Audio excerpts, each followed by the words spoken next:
Como todos sabemos, el himno tema de la Reforma fue Castillo fuerte es nuestro Dios, que es un salmo que es un himno que se basa en el Salmo 46. Cada vez que yo oigo ese himno, Castillo fuerte, puedo mirar en mi cerebro, en la imagen de mi mente, cómo Lutero estaba parado delante de la dieta de Worms, allí en Alemania, delante de Carlos V y de todos los dignatarios de la Iglesia Católica, y dijo las siguientes memorables palabras: a menos que no esté convencido mediante el testimonio de las Escrituras o por razones evidentes, ya que no confío en el Papa ni en su concilio, debido a que ellos han errado continuamente y se han contradicho, me mantengo firme en las Escrituras, a las que he adoptado como mi guía. Mi conciencia es prisionera de la palabra de Dios y no puedo ni quiero revocar nada, reconociendo que no es seguro o correcto actuar contra la conciencia. Que Dios me ayude. La diferencia entre el protestantismo y el catolicismo se puede definir con una sola conjunción de una letra, la palabra y. La Reforma Protestante se llegó a conocer por 5 solas. La primera sola era sola gracia. La segunda sola, sola Cristo. Solo Cristo. La tercera, sola fide, es decir, fe sola. La cuarta, soli deo gloria, solo gloria a Dios. Y la última, la más conocida, sola scriptura, solo la escritura. En contraste, la Iglesia romana no solamente cree en sola gracia, solo Cristo, sola fide, sola scriptura y soli deo gloria, sino que le agrega la pequeña conjunción y. La gracia y el esfuerzo humano. Cristo y María. Fe y obras. Gloria a Dios y las proezas del hombre. Las escrituras y la tradición. Es decir, la pequeña conjunción y es lo que distingue a la Iglesia romana de el protestantismo. La mejor definición que yo he conseguido de lo que significa sola escritura, que es lo que queremos hablar esta tarde, la encuentro en el libro El conflicto de los siglos, página 595. Esta es una cita muy bien conocida, dice así: pero Dios tendrá en la tierra un pueblo que sostendrá la Biblia y la Biblia sola como la norma de todas las doctrinas y la base de todas las reformas. Ni las opiniones de los eruditos, ni las deducciones de la ciencia, ni los credos o decisiones de concilios eclesiásticos tan numerosos y discordantes como lo son las iglesias que representan, ni la voz de las mayorías, ni uno ni todos estos en conjunto se deben considerar como evidencia en favor o en contra de cualquier punto de fe religiosa. Antes de aceptar cualquier doctrina o precepto, debemos exigir un categórico: así dice Jehová. Ahora, esta es una cita muy bien conocida, pero yo creo que hay muchos que no han leído lo que viene después de esta cita, lo que viene inmediatamente después.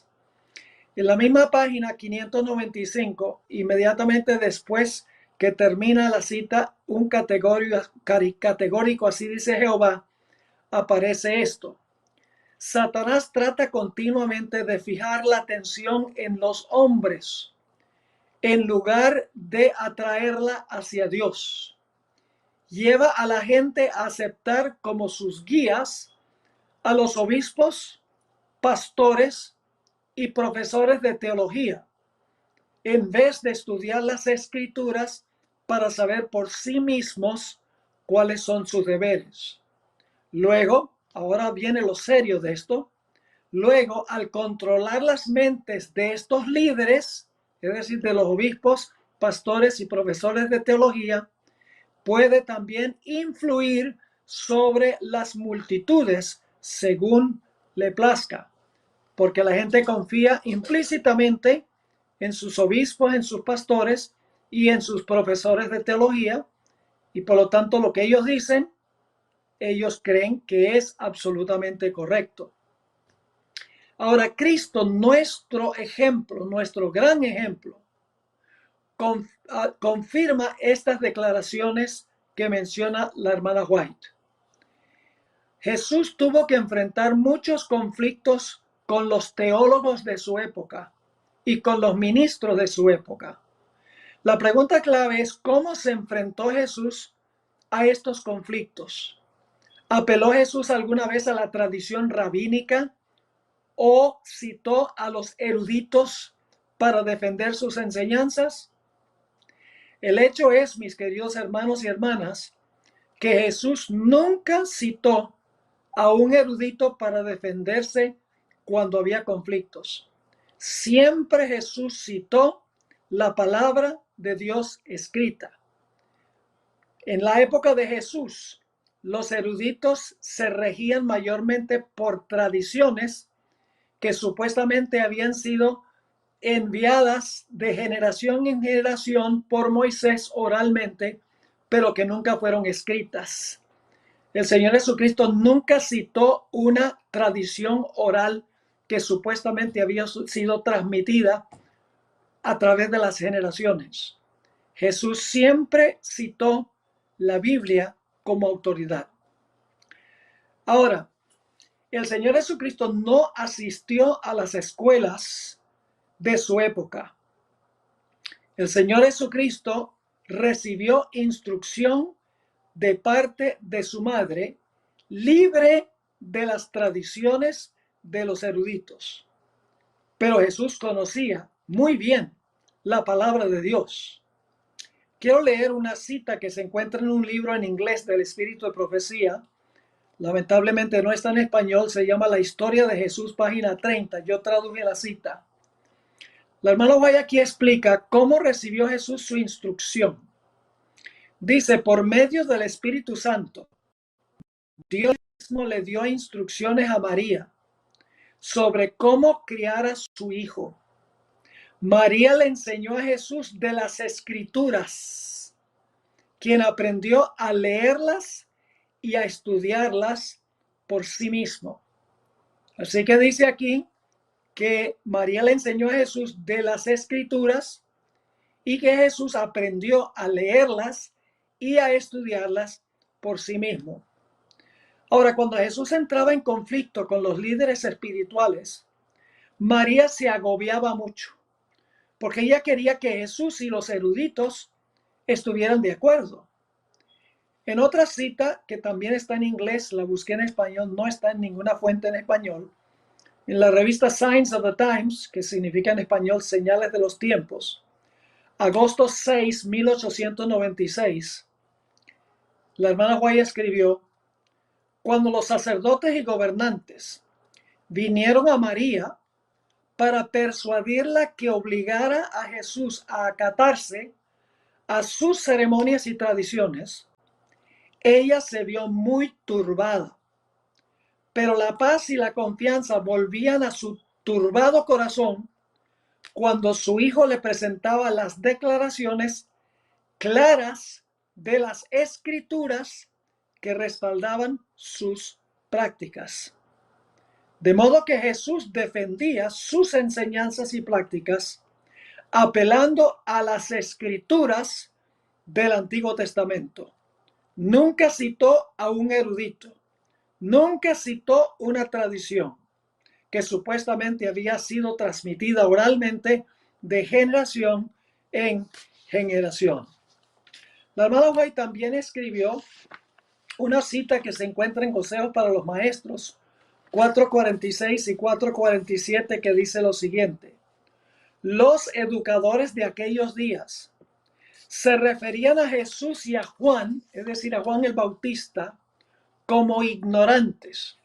Es decir, para los teólogos de la época de Jesús, Jesús y Juan el Bautista eran ignorantes. ¿Por qué razón? Aquí viene la explicación. Pues no habían estudiado en las escuelas de los rabinos, pero el Dios del cielo era el maestro de ellos, y todos los que los escuchaban quedaban atónitos del conocimiento que tenían de las escrituras. Es decir, no estudiaron con los teólogos. La gente se maravillaba del conocimiento que tenían Juan y Jesús de las escrituras. Ahora vamos a mirar algunos eventos de la vida de Jesús y cómo defendió Jesús sus acciones y sus enseñanzas. Empecemos con la primera visita de Jesús al templo, cuando tenía 12 años. La hermana White en el Deseo de Adolescentes, página 85, describe ese encuentro de Jesús con los eruditos, con los PhDs, con los doctores de la época. Dice así: de toda manera gentil y sumisa, Jesús procuraba agradar a aquellos con quienes trataba. Si Jesús no era repelente por ser repelente, dice aquí que era de una manera gentil y sumisa, procuraba agradar a aquellos con quienes trataba.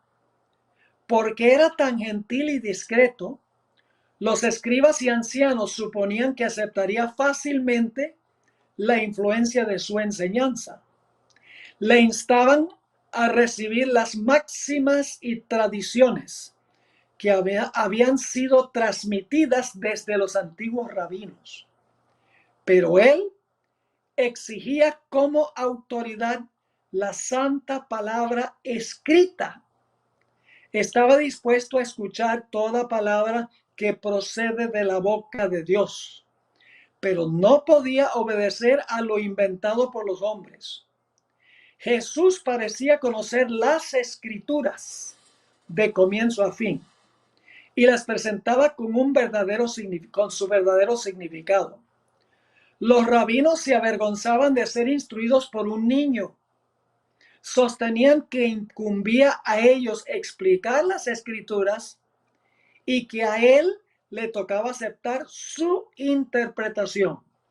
Se indignaban porque él se oponía a la palabra de ellos.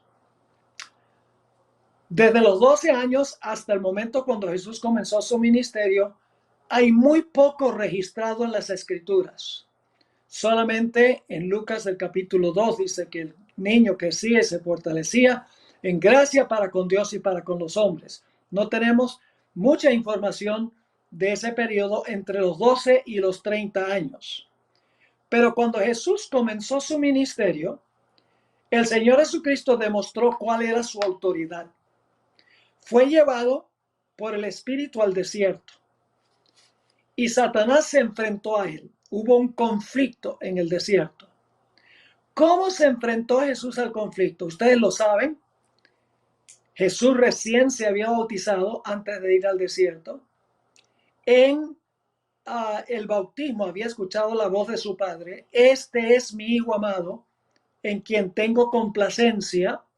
Es decir, el padre había dicho: este es mi hijo y estoy contento con él.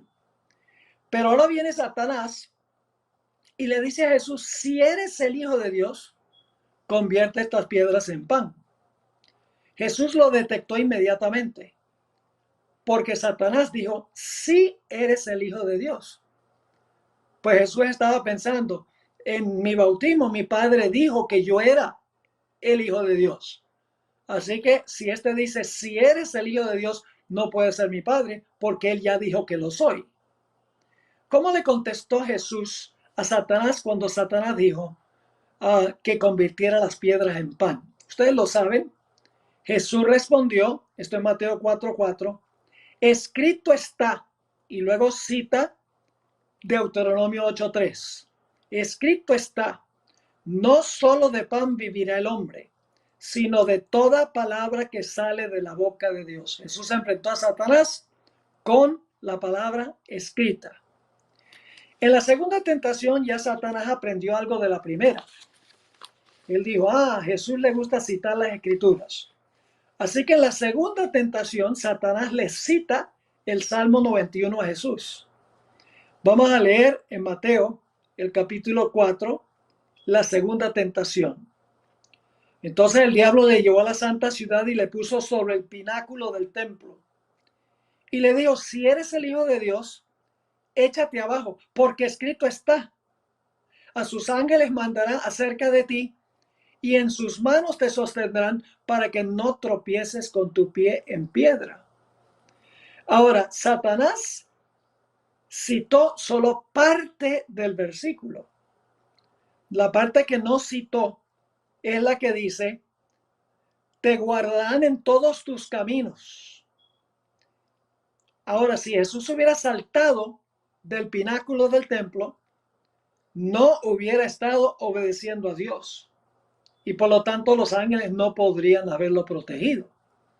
Así que Jesús ahora le contesta a Satanás, le dice, escrito está también. Ahora Jesús le cita la Biblia, pero en su contexto. Y Jesús cita Deuteronomio 6:16, donde dice, no tentarás al Señor tu Dios. Y luego viene la tercera tentación cuando Satanás le muestra todos los reinos del mundo. Y le dice, todo esto te lo daré si tan solo me adoras. Y entonces Jesús por tercera vez dijo, vete Satanás, porque escrito está. Y ahora cita Deuteronomio 6:13, al Señor tu Dios adorarás y a Él solo servirás. Cuando Jesús comenzó su ministerio público, entró a la sinagoga, le entregaron el rollo para que él le tuviera la lectura bíblica. Y Jesús buscó Isaías 61 y el versículo 1 y 2. Y leyó esos versículos y cuando terminó de leerlos, esto se encuentra en Lucas 4:21, Jesús dijo, hoy se ha cumplido esta escritura ante vuestros oídos. Nuevamente Jesús autenticó su ministerio con la palabra escrita. Isaías 61, 1 y 2. En cierta ocasión, después de sanar a un paralítico, el Señor Jesucristo tuvo una discusión con un grupo de judíos. El relato está en Juan 5, 45 al 47. Leo. Jesús les dijo, no penséis que yo voy a acusaros delante del Padre. Hay quien os acusa, Moisés en quien tenéis vuestra confianza o vuestra esperanza. Y luego Jesús dice, porque si creyeseis a Moisés, me creeríais a mí, porque de mí escribió él. Pero si no creéis a sus escritos, ¿cómo creéis a mis palabras? Eso no se refirió a ninguna tradición oral de Moisés, que Moisés no escribió, pero que los eruditos pasaron de generación en generación. No, le digo, si creen a Moisés, me creerían a mí, porque Moisés escribió de mí. Jesús se refirió a las escrituras. Todos conocemos el caso de Marcos 7, a donde los discípulos comían con manos comunes, sin lavarse las manos ceremonialmente. El Señor Jesucristo se enfrentó a los líderes de la época citando 3 versículos que encontramos en el Antiguo Testamento. El debate era sobre corbán. La palabra corbán significa dedicado. Y lo que enseñaban los eruditos de la época de Jesús, los teólogos y los fariseos, los ministros, era que cuando un hijo le dedicaba todas sus posesiones al templo, corbán, que entonces ellos podían usar todo lo que tenían el resto de su vida, pero no lo podían usar para ayudar a sus padres. Es decir, si venía un papá y decía, hijo, estoy en un problema serio, no tengo con qué vivir, el hijo podía decir, ay papá, siento mucho, pero todo lo que yo tengo es corbán, así que no lo puedo usar para beneficiarte. Jesús se enfrentó a esa tradición que era no solamente no estaba escrita, sino también era contraria a la palabra escrita con 3 versículos. Isaías 29:13, porque este pueblo me honra a mí con su boca y con sus labios me honra, pero su corazón está lejos de mí. Y luego cita otra parte de Isaías 29:13, y en vano me honran, enseñando como preceptos mandamientos de hombres. Y luego Jesús cita, honra a tu padre y a tu madre. Es decir, la práctica de Corbán le enseñaba a los hijos a deshonrar a sus padres que estaban necesitados. Y Jesús también citó Éxodo 21 y el versículo 17, a donde dice, igualmente al que maldijere a su padre y a su madre, morirá. Una vez cierto teólogo vino a Jesús y supuestamente era experto en la ley de Moisés y le hizo a Jesús una pregunta capciosa. La pregunta es esta: ¿qué necesito hacer para heredar la vida eterna? El Señor Jesucristo le respondió en Lucas 10:26. No le dijo, bueno, ¿qué dicen los rabinos? No, le dijo, ¿qué está escrito en la ley? ¿Cómo lees? Jesús lo dirigió a las escrituras. Y el joven respondió que debemos amar a Dios por sobre todo y a nuestro prójimo como a nosotros mismos. Y entonces Jesús le dijo, bien has respondido, haz esto y vivirás.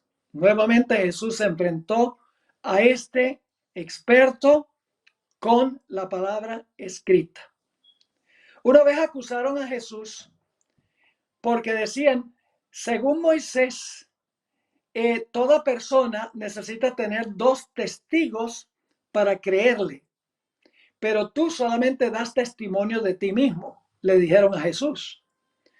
El Señor Jesucristo les dijo en Juan 8:17 y 18, y en vuestra ley, y ahora va a citar Deuteronomio 17:6 y Deuteronomio 19:15, y en vuestra ley está escrito, nuevamente va la palabra escrita, que el testimonio de 2 hombres es verdadero.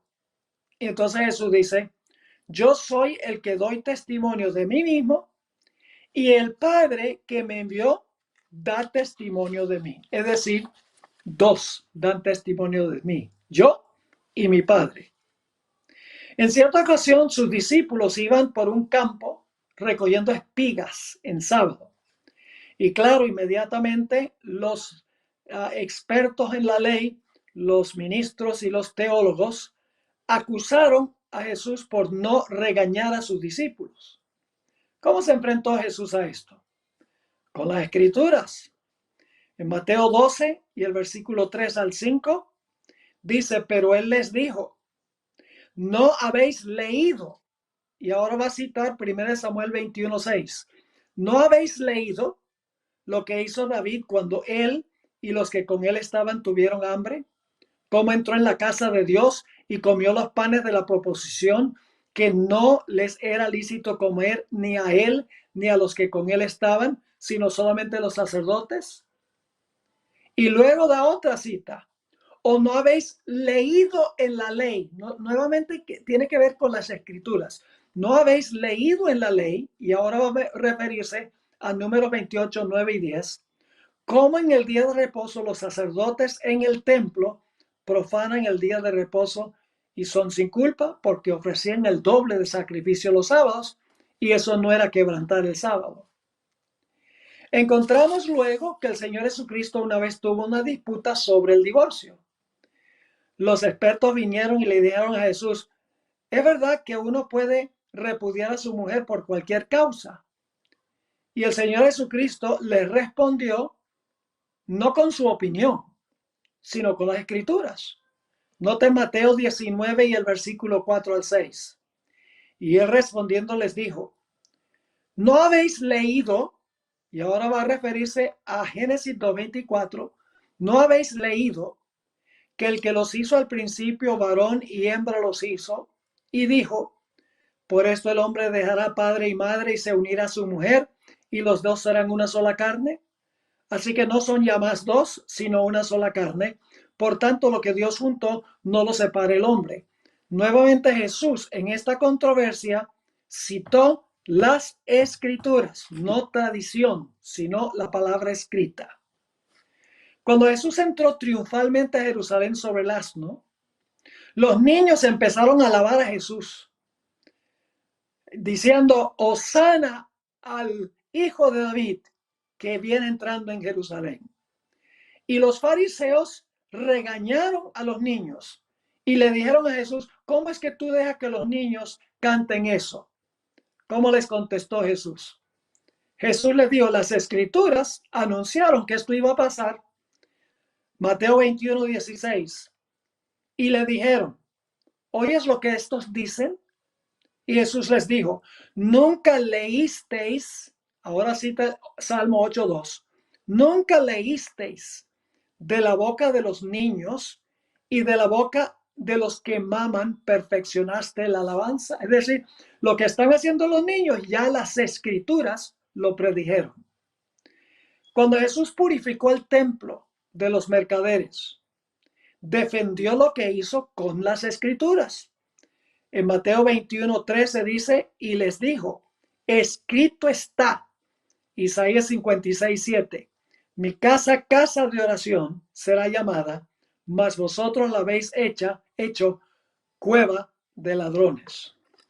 En cierta ocasión el Señor Jesucristo relató una parábola, la parábola de los obreros de la viña. Dios mandó unos obreros al trabajar en su viña. Cuando vino el tiempo de los frutos, vino buscando frutos, y lo que hicieron los labradores fue maltratarlos. Así que mandó a otros individuos, otros mensajeros, que a su tiempo exigieran sus frutos, y los labradores hicieron lo mismo con ellos. Finalmente dice la parábola que el dueño de la viña mandó a su propio hijo. De último, mandó a su propio hijo.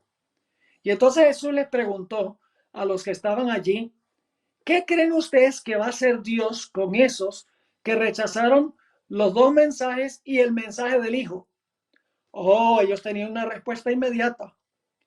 Le dijeron, a los malos destruirá sin misericordia y arrendará su viña a otros labradores que le paguen el fruto a su tiempo.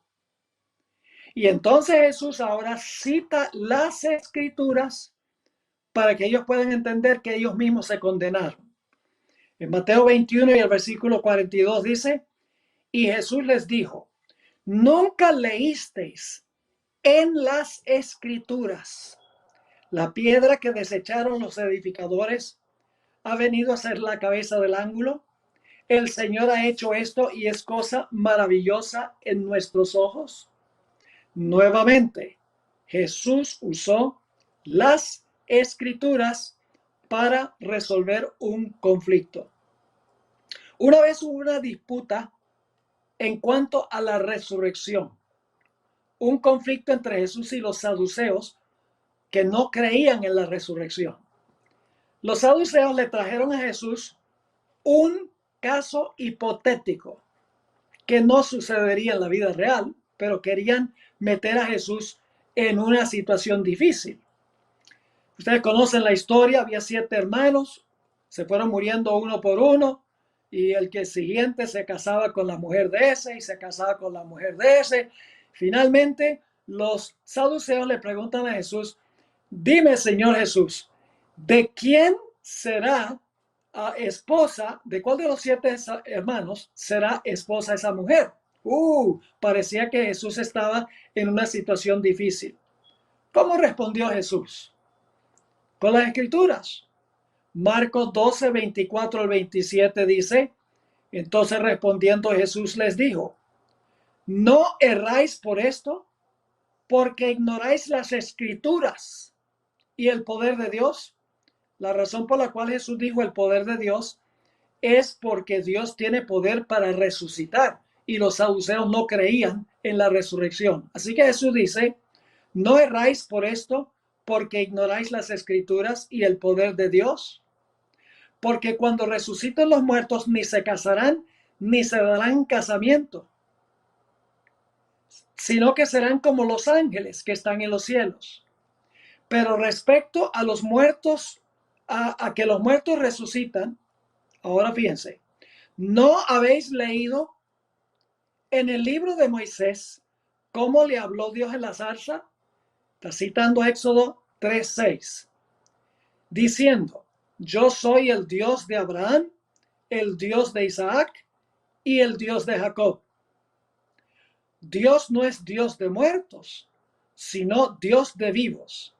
Así que vosotros mucho erráis. Así que Jesús resolvió este problema con las Escrituras. En cierta ocasión Jesús le hizo una pregunta a los líderes espirituales. Les preguntó: ¿de quién es hijo David? Bueno, en Mateo 22, 41 al 45 encontramos este episodio. Y estando junto a los fariseos, Jesús les preguntó, diciendo: ¿qué pensáis del Cristo? ¿De quién es hijo? Así que la pregunta es: ¿de quién es hijo? ¿De quién es hijo el Cristo o el Mesías? Le dijeron: de David. Y él les dijo: pues como David en el Espíritu le llama Señor, diciendo, y luego cita el Salmo 110 y el versículo 1. Dijo el Señor a mi Señor: siéntate a mi derecha hasta que ponga a tus enemigos por estrado de sus pies. Pues si David le llama Señor, ¿cómo es su hijo? Un hijo no llama a su padre Señor, según Jesús. Y dice: y nadie le podía responder palabra, ni osó alguno desde aquel día preguntarle más. Después de su resurrección, el Señor Jesucristo tuvo que explicar por qué sus discípulos quedaron chasqueados. ¿Cómo explicó Jesús lo que había pasado? Con las Escrituras. Recuerdan, 2 discípulos iban camino a Emaús. No eran de los 12, pero eran 2 seguidores de Jesús. Iban camino a Emaús. El Señor Jesucristo los alcanzó, empezó a hablar con ellos y ellos le dijeron a Jesús: ¿acaso tú no has oído lo que pasó este fin de semana en Jerusalén? Y entonces el Señor Jesucristo les explicó la razón por la cual fueron chasqueados y lo hizo con las Escrituras. Dice en Lucas 24, 25 al 27, entonces él les dijo: oh insensatos y tardos de corazón para creer todo lo que los profetas han dicho. ¿No era necesario que el Cristo padeciera estas cosas y que entrara en su gloria? Y comenzando desde Moisés y siguiendo por todos los profetas, les declaraba en todas las Escrituras lo que de él decían. Más tarde esa noche Jesús se apareció a los discípulos en el aposento alto. Y dice en Lucas 24, 44 al 47, y les dijo: estas son las palabras que os hablé, estando aún con vosotros, que era necesario que se cumpliese todo lo que está escrito de mí en la ley de Moisés, en los profetas y en los salmos. Entonces les abrió el entendimiento para que comprendieran las Escrituras y les dijo: así está escrito. Y así fue necesario que el Cristo padeciese y resucitase de los muertos al tercer día, y que se predicase en su nombre el arrepentimiento y el perdón de pecados en todas las naciones, comenzando desde Jerusalén. Ahora, cuando Jesús enseñaba, la gente se preguntaba de dónde sacaba Jesús tanta autoridad en su enseñanza.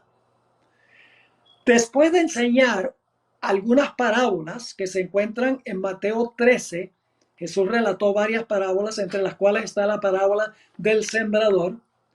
La gente se preguntaba cómo había adquirido Jesús este conocimiento. Noten Mateo 13, 53 al 57.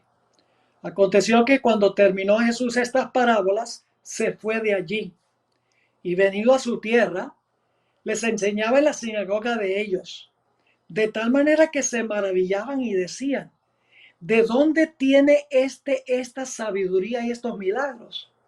¿No es este el hijo del carpintero? ¿No se llama su madre María y sus hermanos Jacobo, José, Simón y Judas? ¿No están todas sus hermanas con nosotros? ¿De dónde, pues, tiene todas estas cosas? Porque ellos sabían que no había estudiado en las escuelas de los expertos. Y dice, y se escandalizaban de él. Pero Jesús les dijo, no hay profeta sin honra, sino en su propia tierra y en su propia casa. En Juan 7:15 encontramos que Jesús estaba en la fiesta de tabernáculos. Era la mitad de la fiesta de los tabernáculos. Y encontramos en el versículo 15 que cuando Jesús hablaba allí en la fiesta de tabernáculos, la gente se maravillaba y se preguntaba lo siguiente, Juan 7:15. Y se maravillaban los judíos diciendo, ¿cómo sabe este letras sin haber estudiado? Ahora, los líderes espirituales, los eruditos y los ministros, habían mandado unos espías para arrestar a Jesús y llevárselo a los dirigentes. Pero los que fueron enviados como espías y con el mandato de arrestar a Jesús para llevarlo ante los líderes, nunca regresaron con Jesús. ¿Y por qué razón? En Juan 7, 45 y 46 encontramos la explicación. Los alguaciles vinieron a los principales sacerdotes y a los fariseos, y estos les dijeron, ¿por qué no le habéis traído? Los alguaciles respondieron, jamás hombre alguno ha hablado como este hombre. Los fariseos y los escribas y los saduceos siempre querían saber de dónde sacaba Jesús su autoridad. Por ejemplo, en Marcos 11, 27 y 28 dice, volvieron entonces a Jerusalén y andando él por el templo, vinieron a él los principales sacerdotes, los escribas y los ancianos, y le dijeron, ¿con qué autoridad haces estas cosas? ¿Y quién te dio autoridad para hacer estas cosas? Ahora, si hubiera estudiado en las escuelas de los rabinos, hubiera tenido la autoridad. Pero para ellos él no tenía ninguna autoridad porque no había estudiado en las escuelas de la época. Ahora, Jesús contó, y ustedes conocen esta historia, la historia del hombre que construyó su casa sobre la arena y el hombre que escribió su casa sobre, construyó su casa sobre la roca. Cuando Jesús terminó de contar esta parábola, encontramos en Mateo 7, 28 y 29 las siguientes palabras. Y cuando terminó Jesús estas palabras, la gente se admiraba de su doctrina, porque les enseñaba como quien tiene autoridad y no como los escribas, que eran los teólogos de la época. Así que ustedes pueden ver, en todas partes de los evangelios, Jesús siempre se enfrentaba a sus opositores con las escrituras. Y por eso Jesús tenía autoridad, más autoridad que los escribas, porque dice que enseñaba con autoridad y no como los escribas, porque la hermana White dice que los escribas lo que hacían era citar a este erudito, citar al otro erudito, citar al otro rabino, es decir, no tenían la autoridad de la palabra de Dios.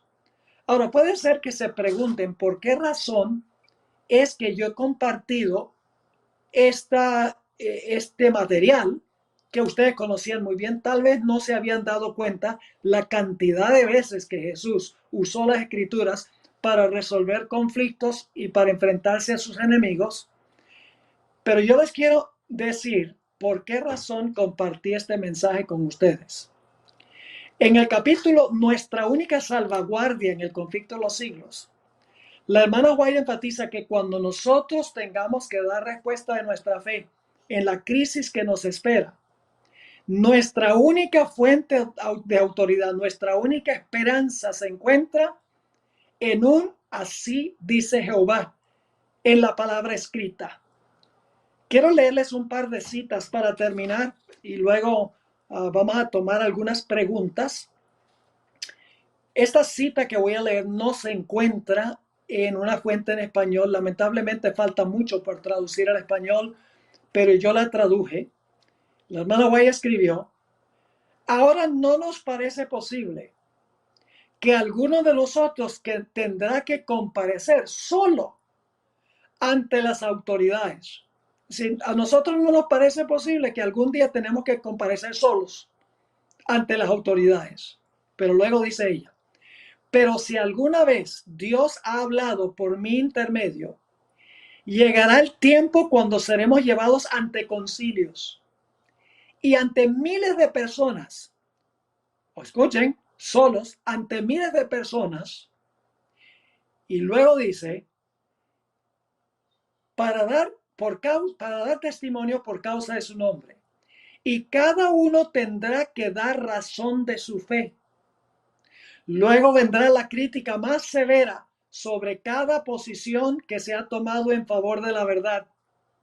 Necesitamos entonces estudiar la palabra de Dios para que podamos conocer por qué creemos las doctrinas que defendemos. Tristemente, hay muchos adventistas que no pueden contestar escrito está, porque no saben dónde está escrito. Aún peor, no pueden contestar escrito está, porque ni siquiera saben si está escrito. La última cita que quiero leer está en Eventos de los Últimos Días, página 209. Qué triste, hermanos y hermanas, sería si nosotros tenemos que comparecer ante miles de personas y no somos capaces de explicar bíblicamente lo que creemos. No somos capaces de dar testimonio. Esta cita es impresionante. Aquellos que reciben a Cristo como Salvador personal resistirán las pruebas de estos últimos días. El Señor Jesús dará a los discípulos una lengua y una sabiduría que sus adversarios no podrán contradecir ni resistir.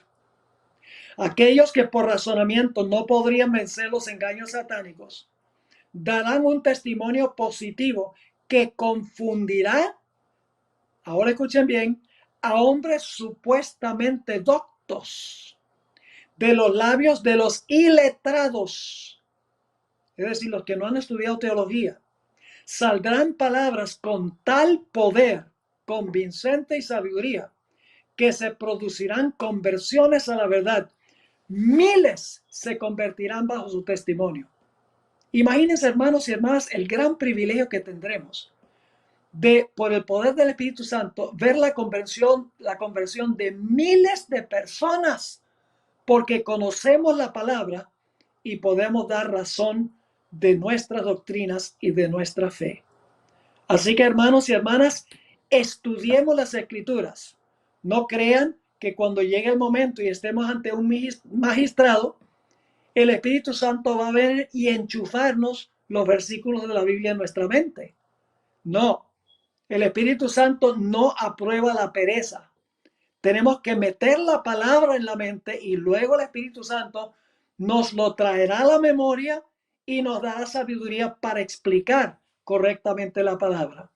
Así que, hermanos y hermanas, hagamos un estudio concienzudo, diario, no solo un estudio devocional, sino un estudio doctrinal, que nos conozcamos las doctrinas al derecho y al revés, para que cuando nos pregunten en cuanto al sábado, en cuanto al estado de los muertos y tantas otras doctrinas, podamos dar razón de nuestra fe. He dicho,